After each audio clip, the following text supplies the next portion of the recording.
एक बार बरसाने में एक ब्रिजवासी के बेटे की शादी हुई। उस ब्रिजवासी ने सबको बुलाया, पर राधा रानी को बुलाना भूल गई।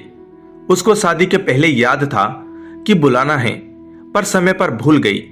जब शादी हो गई, बहू घर आ गई, तब उसको याद आया कि हाय, राधा रानी को बुलाना तो भूल गई। तब वो राधा रानी के पास गई, बोली, राधा रानी माफ कर दो, आपको बुलाना तो भूल गई मैं। राधा रानी बोली, कोई बात नहीं, भूल गई तो, पर आपने मुझे अपने दिल में तो रखा, यही मेरे लिए बहुत सौभाग्य की बात है। कितनी उदार और कितनी करुणाशील है राधा रानी। बोली, नई नवेली बहू कैसी हैं? ब्रिजवासिन बोली, अभी अपनी नई बहू को बुला के लाती हूं। जब राधा रानी से मिलने गई थी तो अपनी बहू की रखवाली के लिए वह एक सखी को साथ छोड़ के गई थी बहू के पास। ब्रिजवासिन के आने से पहले ठाकुर जी उसके घर गए और दुल्हन का श्रृंगार करके बहू को सुला दिया और बहू बनके घूंघट ओढ़ कर बैठ गए। ब्रिजवासिन बहू से बोली, राधा रानी तुझसे मिलना चाह रही है, जल्दी चल। कृष्ण दुल्हन रूप में घूंघट के अंदर से बोले, किशोरी जी ने मुझे याद किया, पर मैं घूंघट ओढ़ के ही जाऊंगी उनके पास। जब महल पहुंची तो सास ने बहू से कहा, यह ब्रिज की रानी है। कृष्ण घूंघट में शर्माते जा रहे थे। जब किशोरी जी पास पहुंची तो सास ने बहू से कहा, किशोरी जी के चरण स्पर्श करो। चरण स्पर्श की बात सुनते ही ठाकुर जी बहू रूप में पुलकित हो गए और किशोरी जी के चरण स्पर्श करने लगे। किशोरी जी ने मंगल आशीर्वाद दिया, अपने प्रियतम की हमेशा प्रिया रहो। बहुत आशीर्वाद देकर निहाल कर दिया बहू को। फिर सखी के हाथों बहुत से सुंदर मणि मोती गहने मेहंदी 16 श्रृंगार नए वस्त्र मंगवाए दुल्हन के मुख दिखाए के लिए, और दुल्हन से कहा, यह तुम्हारा उपहार है, अब अपना मुख दिखाओ। दुल्हन ने घूंघट में से सर को हिला के मना कर दिया। सारी सखियां मंजरियां विस्मृत हो गई। ये कैसी दुल्हन है जो किशोरी जी की आज्ञा का पालन नहीं करती। राधा रानी ने फिर विनती की, अपना मुख तो दिखाओ, हम बहुत अधीर हैं नई बहू का मुख देखने को। बहू ने और जोर से सर हिलाकर मना कर दिया।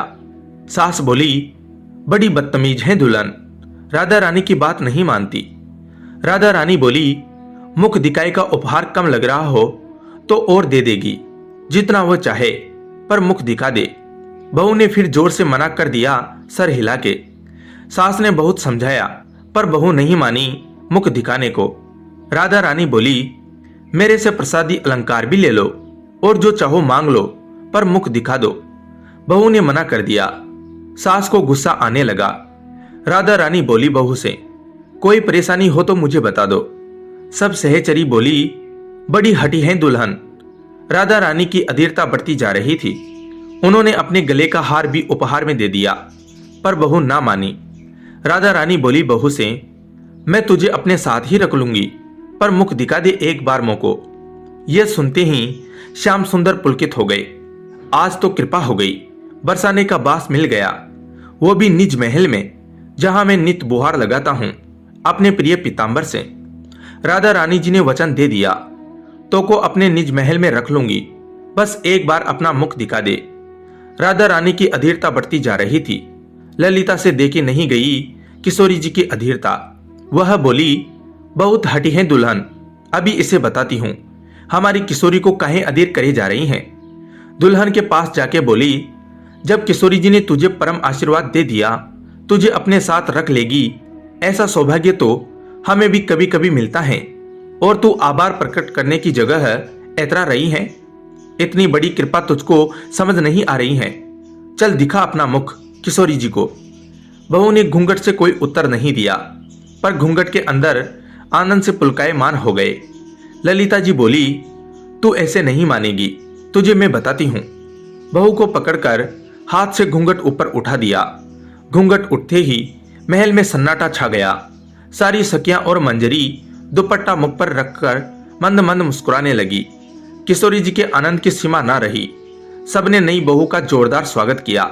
चारों ओर नई बहू की मंगल बधाई गा रही थी सखियां। श्याम सुंदर लज्जा के मारे घूंघट दोबारा ओढ़ लिए। तब किशोरी जी नई बहू के पास गई और उसका घूंघट निकाल दिया।